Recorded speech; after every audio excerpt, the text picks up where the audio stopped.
आप देख रहे हैं आहट। मैं आपका दोस्त गौरव वापस आया हूँ एक सच्ची कहानी के साथ।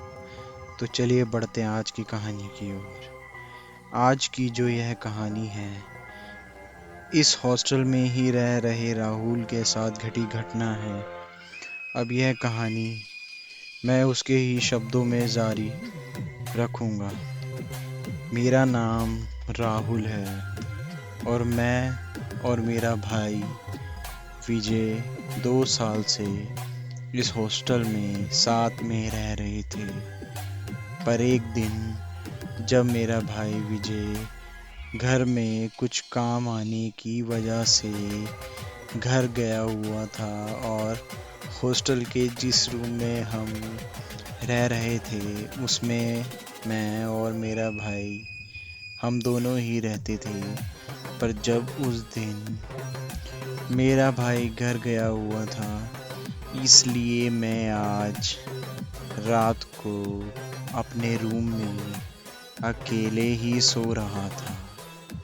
और तभी रात के लगभग 12 ही बजे होंगे, तभी मेरे रूम के दरवाजे पर किसी ने थपथपाया और कहा, राहुल दरवाज़ा खोल।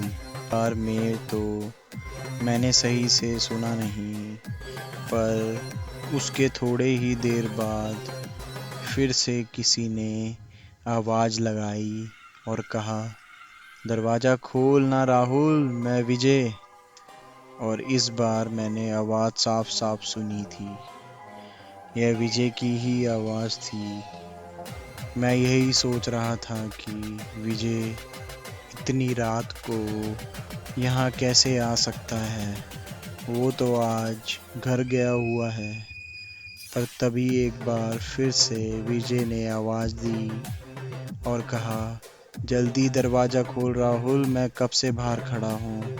इस बार मैंने अब ज़्यादा ना सोचते हुए कहा, हाँ भाई अभी खोलता हूँ। यह बोलकर मैंने जैसे ही दरवाज़ा खोला तो बाहर सच में विजय ही खड़ा था। पर हमारा घर इतना पास नहीं था कि कोई सुबह जाए और रात को आ जाए। वैसे भी विजय ने 3 दिन की छुट्टी ली थी, क्योंकि उसे घर में लगभग 2-3 दिन का काम था।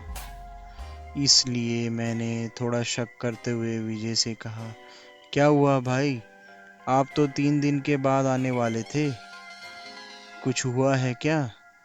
फिर राहुल ने मेरी बात का जवाब देते हुए कहा, अरे यार बस ही छूट गई थी और मैं दूसरी बार का इंतज़ार कर रहा था, पर वो दूसरी बार आई ही नहीं। चल अब बाकी बात कल सुबह करेंगे, मुझे बहुत नींद आ रही है। इतना बोलकर विजय अपने बिस्तर में सोने को चला गया और मैं भी फिर उसके पीछे पीछे सोने चला गया। विजय का बेड मेरे ही बेड के ऊपर था।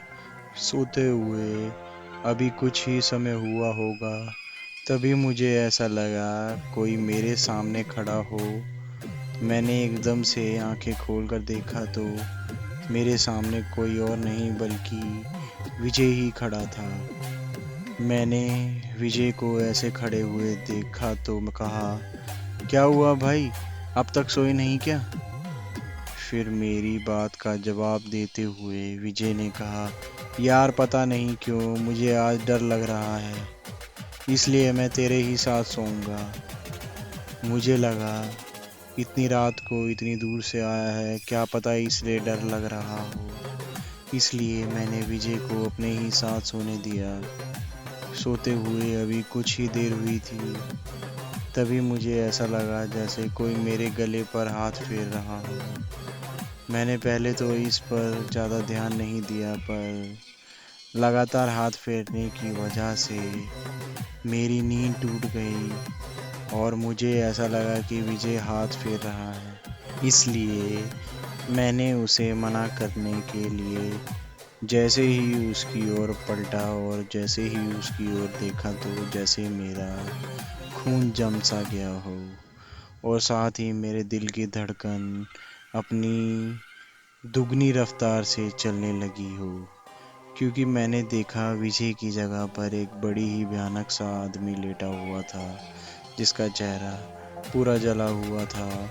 उसका चेहरा देखते ही मेरे मुंह से एक बड़ी सी जोरदार चीख निकली, और मेरी चीख निकलने के कुछ समय में ही पूरे कॉरिडोर की लाइट जल गई। और लाइट जलते ही वो आदमी भी पता नहीं कहाँ गायब हो गया। और फिर उसके बाद हॉस्टल के सभी लोग मुझसे आकर पूछने लगे कि क्या हुआ। फिर उसके बाद मैंने उनको सारी बात बताई, तो सबका कहना था कि मैंने कोई सपना देखा होगा, और सब कुछ यही बोलकर अपने अपने रूम में सोने को चले गए। पर मुझे पूरा विश्वास था कि मैंने कोई सपना नहीं देखा था, यह मेरे साथ सच में हुआ था। फिर सबके जाने के बाद मैं फिर से अपने बेड पर आके लेट गया। पर इतना सब होने के बाद फिर से मुझे नींद तो अब आने से रही। फिर भी मैं लेट गया, और लेटे हुए अभी कुछ ही समय हुआ था, तभी एक बार फिर से मेरे रूम के दरवाजे के बाहर से थपथपाने की आवाज़ आई। थपथपाने की आवाज़ के एकदम बाद फिर से किसी ने विजय की आवाज़ में मुझे आवाज़ दी और कहा, दरवाज़ा खोल राहुल, मैं हूँ विजय। और यह आवाज़ सुनते ही मेरे रोंगटे खड़े हो गए, और मुझे ऐसा लगने लगा जैसे किसी ने मेरे ऊपर लाखों चींटियां छोड़ दी हो, और वो सब चींटियां एक साथ मुझे काट रही हो, क्योंकि कोई मुझे मेरे ही भाई की आवाज़ में लगातार आवाज़ लगाया जा रहा था। और वो बार बार यह बोल रहा था, राहुल दरवाज़ा खोल, मैं तेरा भाई हूँ राहुल, देख कब से मैं ठंड में खड़ा हूँ। उसकी बात सुनकर एक बार को तो मुझे ऐसा लगने लगा था जैसे सच में मेरा भाई की ही आवाज़ आ रही हो, और मैं अभी जाकर दरवाज़ा खोल दूँ। उस रात तो मुझे पूरी रात मेरे भाई विजय की आवाज़ सुनाई देती रही, और मैं पूरी रात सो ना पाया, और जैसे तैसे रात काटी। अगले ही दिन मैंने हॉस्टल छोड़ दिया। ये थी मेरी आज की कहानी। मैं आपका दोस्त गौरव आपसे मिलूंगा एक और सच्ची कहानी के साथ।